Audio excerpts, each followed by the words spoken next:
Despite celebrating this milestone, we are still experiencing federal funding cuts to science departments across the country, which have dealt a significant setback to physics research.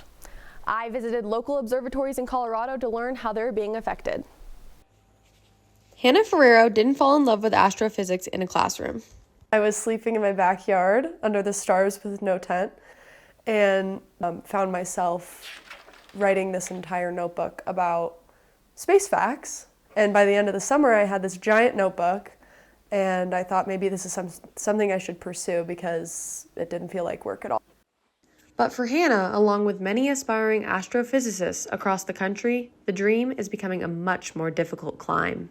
It feels like a slap in the face from the government. Astrophysics departments have seen up to a 50% cut in federal funding by the government just this year. And while this observatory is funded by university dollars, the trickle-down effect can have serious consequences for these spaces.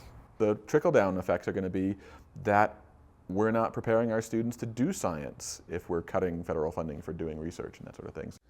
Both Chamberlain Observatory and Summers-Bosch Observatory prepare students with crucial skills like telescope operation certifications.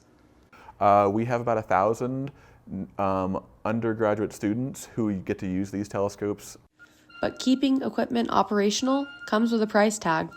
Those funds also come from overhead, which is on the chopping block. But even with a chopping block looming, Hannah stays hopeful, honoring the curious kid she once was that looked up in the night sky and let it shape her future.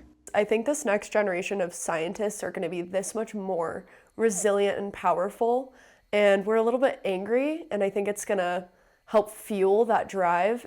A mindset that requires one small step at a time.